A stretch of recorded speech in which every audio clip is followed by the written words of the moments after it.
Hey everyone, I hope you're well. Welcome to the webinar. Hopefully it's going to, be a real valuable hour or so in your service accommodation journey. I am hugely passionate about the service accommodation industry. I've built a pretty good business, I like to think myself. I've gained a lot of experience. I've learned a lot. I've had the hard knocks. I've, had the successes. So I'm going to just share with you over probably the course of the next 45 minutes to an hour and 15, depending on sort of how the interaction goes. And, just how I've done it and what I think are the main secrets. Obviously, everyone has their own different models and everyone has their own different locations. So I'm kind of just going to give you what's worked for me. I do think there's some core fundamentals of what's worked for me, and I think you'll be able to implement them into your business. If you're already doing service accommodation, great. Hopefully this will get you to the next level, help you acquire more, help you maybe become more efficient. If you're just starting your journey out, then great. Hopefully this is going to give you an insight into what service accommodation is and kind of what is the potential of it, and hopefully fuel that fire to make you kick on and really take some action.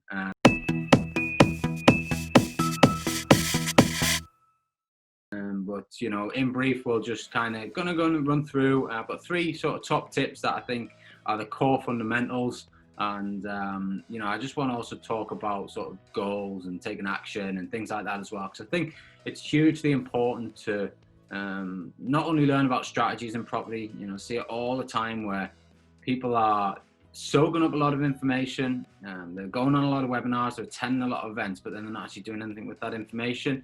For me, that's just pointless. And if you are stuck in that rut and you just don't know how to take that step, if you've got the knowledge, you don't know how to take that step, again, hopefully there's something in this webinar that can help you make, take that risk on, take that leap of faith. And it's all about confidence, like anything is, but at the same time, you've got to take a risk as well. So so we'll just give it a couple more minutes, and we'll just wait for a few more people to join us. I know we've got quite a few in today, and we've got a full schedule, so we'll just give them a couple more minutes, and once they're on board, we'll get cracking.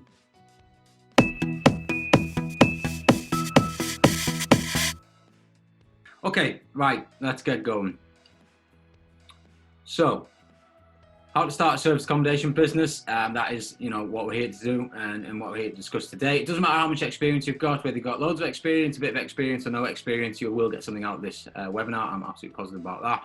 Everyone has to start somewhere. And even, I'm very experienced, but I still continue to educate myself. I still continue to dive in and, try and find business efficiencies or little golden nuggets here and there from either other people's podcast webinars, PDFs, whatever it might be. And then I try and implement them, I test them, and then I run them in my business. So it doesn't matter what level of experience you are, you will get something out of this webinar, I'm sure. So my goal, I want to talk about goals for a minute. So my goal for you is to implement this information. I want to pass as much information as I can on to help people follow my footsteps. It's funny. Literally just earlier on, we had the Tesco delivery, and the guys come to the door with the trays, and the bloke must have been 70-year-old, and it just really got me thinking. I am so glad that I took action several years ago and changed my life. And touch wood, hopefully I can continue doing what I'm doing, and I will never ever have to be delivering Tesco goods when I'm 70-year-old. That for me, the bloke looked like he'd had a hard life. I had a bit of a chat with him. He didn't. He sounded drained. You could tell he was struggling. And, obviously I've got nothing against Tesco delivery drivers. I'm just trying to make the point that I have no intention of working to 70. That I'll tell you that now. It's something that will have to drastically go wrong for me to be working at that age, because I'm setting the framework out now to make sure that I can retire as early as possible. I can, work from anywhere in the world. I can do what I want when I want, and I work on my own schedule. So they've always been my goals. My goal in terms of you guys is to impart as much of my knowledge to you, so that you can follow in the same footsteps, you can achieve the same. And I'm going to show with you later on in the webinar exactly what can be achieved through service accommodation. Goals are really important. I wear a lot of the Nike stuff. There's a couple of reasons for that. One, I like the gear, but two, I really resonate with their slogan, just do it.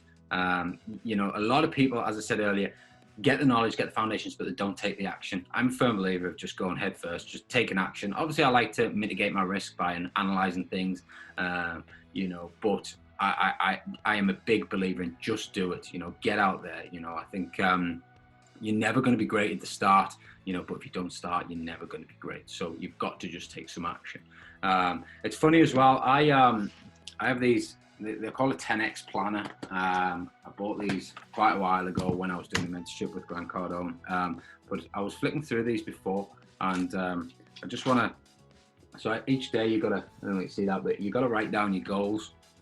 These were 2017, 2018, and you know some of the goals that you write every day, and this is important. Goal setting is important. You might. I remember writing these thinking it was daft, but I look back on it now and I smile because. You know, these are like 2017, 2018. I've got sort of, you know, my goals: financial freedom, create a robust legacy, you know, have a happy, fulfilled, loved, respected life, have multiple companies, have 500 plus properties. You know, every day you're writing stuff down. I want to be financially free by 37. I'm 36 now and I'm financially free. So, you know, I've ticked that box. Build a great team of people around me, inspire others to better themselves. You know, that's exactly what this is all about. And I wrote this several years ago, before any of this was possible, before, you know, my business really took off when I started discovering various things that we're going to go through in the webinar. But it's funny to look back on these things, and hopefully it'll inspire you guys as well to just jot down your goals in a diary. It doesn't have to be a fancy plan like this, just any sort of notebook.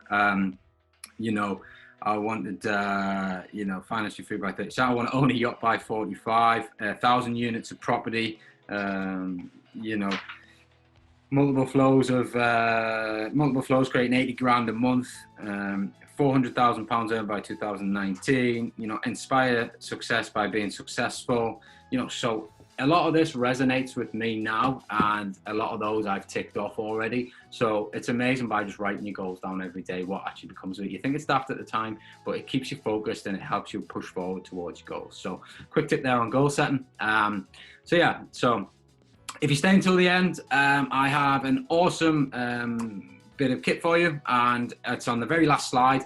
I'll give you the access details, and it's going to give you, you know, access to inside my academy area, and it's going to open your eyes up to a lot more training. So hang around until the end, and on the very last slide, I'm going to give you access details to that, show you exactly how to get in. So make sure you don't go anywhere. You know, you don't want to miss out on that one. So what makes this difference from any other webinars, training, you know, people, you know, I'm a firm believer that, you know, what you put out there, you get back. So if I can put a lot of content out there, if I can help a lot of people, I know I'm going to get that help back. I know that people are going to want to work with me. I know that people, you know, are going to help, you know, share my brand. And, you know, it's amazing. I use social media as a marketing tool, which again, we'll come on to later on, but I put a lot of content out there, and, you know, it's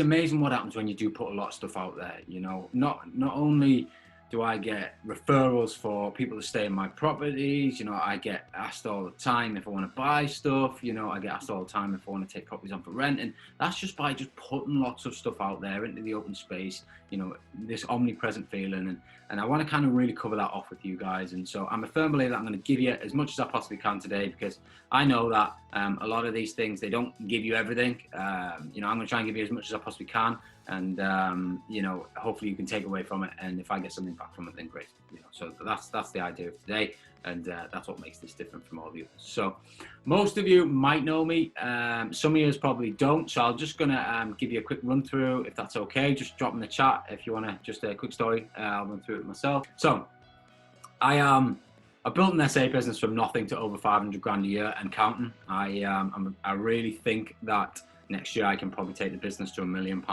And you know, we're tracking in that right direction. The acquisitions are on there. So I knew nothing about service accommodation. I did not know what Airbnb was. I didn't really know what booking.com was, etc. Definitely didn't know how they worked. I built this from nothing, and you know, we're scaling at a rapid rate, and you know, as I said, the numbers are there. I acquired 21 properties in 7 months when I discovered controlling strategies, which is what I'm going to come on to today as well, and I topped that with 40 more in 6 months. So you can move quick in this game when you know what you're doing. You've just got to know what you're doing. And I've coached over 100 people to successfully build a property portfolio using my strategies. So, you know, I've got a framework, and I've got certain scripts and certain ways of prospecting and doing things. And, implementing those into other people's lives, I've successfully helped them build property portfolios themselves, set themselves financially free, help them leave jobs, and all that other good stuff as well. So that's a brief snapshot of who I am, just in case you didn't know. Hopefully there's a bit of credibility there to show you that I know a thing or two about service accommodation. So let's have a look at things. I've done a lot of things right, and you know, anybody that follows me on social media will probably see a lot of posts, a lot of success stories, you know, a lot of you know, I've got a podcast now. I'm getting invited on interviews all the time.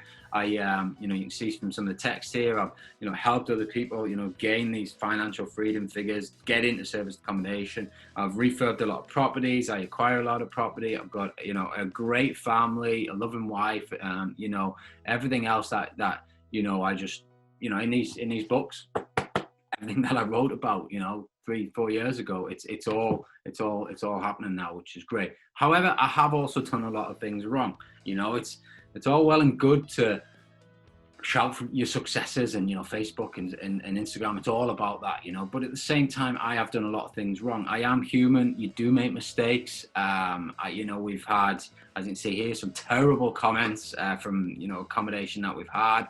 I've done some terrible refurbs that have cost me more than I thought. Split my head open, running around like an idiot, trying to run the business by myself and just couldn't cope, you know. So I've made a lot of mistakes, and each of those mistakes I've learned from, and each of those mistakes I've put right, and obviously that helps you build your business further. So hopefully I can help you avoid those mistakes and take the shortcuts. But it's by no means rosy all the time, you know, and anybody that says it is full of shit. You know, there's a lot of hard work goes in behind the scenes, and there are a lot of mistakes that you make. It doesn't matter how experienced you are. You know, one of my latest projects at the minute, that's costing me a lot more than I thought because I made the wrong decision. Brief overview, I decided to try and save some walls rather than just bullying up the cost and stripping the whole house out at the beginning. We've kind of part refurbed it, and then some of the walls have fallen to bits, so we're back to pretty much square one. We're having to strip it again. That was a terrible decision by me. But you make these decisions, you live with it, you lose that money or you spend that more money, and you suck it up and you get on with it, you know, and that's what's important in this game, because there's a lot of hard knocks. You know, I'm not going to say that this is rosy by any chance, it's not easy, but if you know what you're doing, you stay focused and you commit to it every single day, you will get results. So I've done this for a while now, and I've learned, you know, some real key things. One, it's all about building relationships. For me, it's not about the bricks and the mortar. The bricks and the mortar are just a byproduct of building relationships. You build relationships and you will acquire a lot of property quickly. Now, I touch base on how many properties I've acquired, and you know, I'm constantly scaling, we're constantly acquiring stuff. You know, nearly every week we're taking new properties on. So I'm always out there. I've got a team of deal sources work for me, and never, ever, ever, ever stop deal sourcing. You know, this is one of the biggest mistakes I made, partly because I got wrapped up in, well, two things really. I got wrapped up in the operational side because I wouldn't get any help. So that took up all my time, and then I couldn't go outsourcing. And when I had all my money spent, I thought that I couldn't keep sourcing, and I had to wait for the money to come back in, and that just slowed me down loads as well. So it's never, ever, ever stop deal sourcing, no matter what situation you're in, how much money you got in your bank account, what you're doing around things. You should have a target every week of how many viewings you should be going on, and you should be going out and doing that number every single week, no matter what else is going on in your life, and you know, anything. You know, you just got to commit to it. And you've got to take on risk, you know, the old Nike slogan, just do it. I see it time and time again. People, entrepreneurs, you know, really, even sometimes successful business people going into the property world, they just cannot pull the trigger. They cannot agree on the deal. They cannot sign the contract for fear that they might lose some money.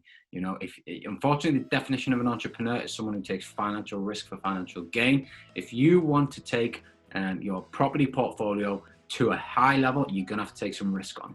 You know, I take risk on every single day. I am signing personal guarantees all the time. You know, I am putting my family under pressure all the time, putting myself under pressure all the time. I'm taking a huge amount of risk, but it's all for financial gain. And if it's done right, it pays off. So for me, it's not that much of a risk. It's a reduced risk that gets you to a much better place. But you've got to take action. I kind of stress that enough. You've got to take some action. I discovered this the hard way.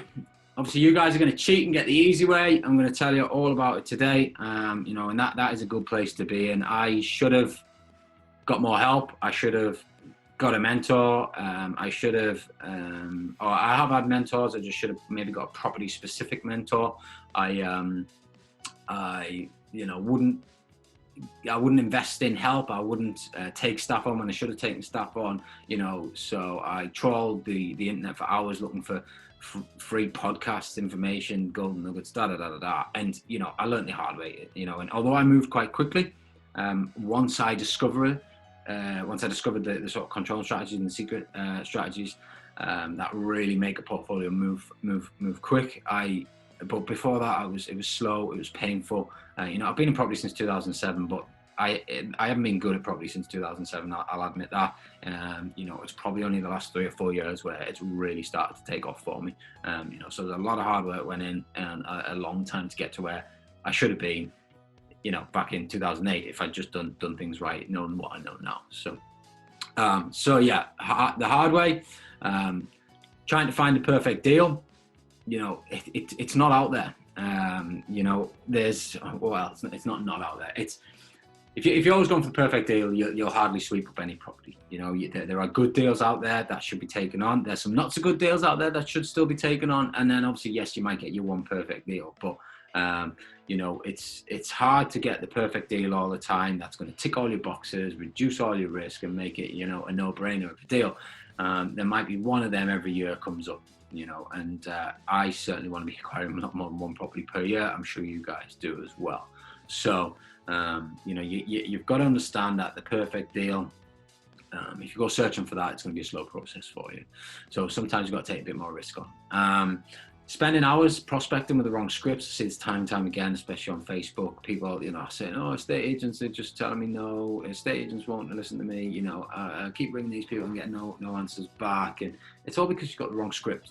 You're preaching the wrong thing, you're saying the wrong words, or you're copying what everyone else is doing, and therefore they've heard it a million times before. So when you ring, it's he's another one of these. You've got to punch through the gatekeeper. You've got to get past that hurdle, and if not, you're going to spend hours and hours and hours just ringing with no success at all. And as well with service accommodation, relying on the booking channels to make you money. Service accommodation is not a hobby, it's a business.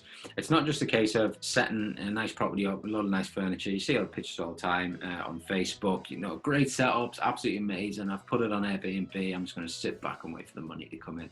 If only it was that easy. You cannot rely on the booking channels to make you money. You've got to be out there, prospecting your business, pushing your business out there, driving direct bookings into your business, working with businesses who are traveling to your region to get longer term bookings, because there's much more profit in those type of bookings, less maintenance.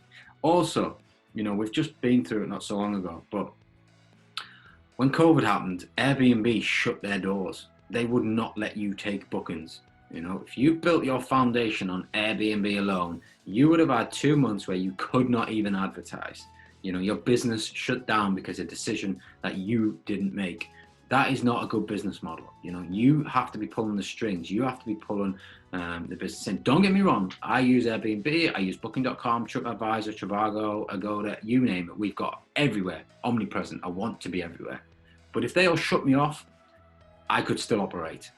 The way that we go after things, the database we've built up, the relationships that we've built, I mentioned it before, the connections we've got, all from treating this like a business and getting out there like a business, we are able to continue. And when COVID happened, we made money. We made profit during COVID. I'm proud to shout that, because not many service accommodation businesses did, but we did. We turned a profit. We went after it. We relied. We doubled down on probably something that we probably should have doubled down on before COVID, but that made us react, and we got better at it and better at it. And now the booking channels form a very, not a small percentage, a smaller percentage of our bookings. Don't get me wrong, a lot of people still go to Booking.com as a first port of call, or Airbnb as a first port of call. Even businesses do, so they're always going to be there searching first, so you have to be present there.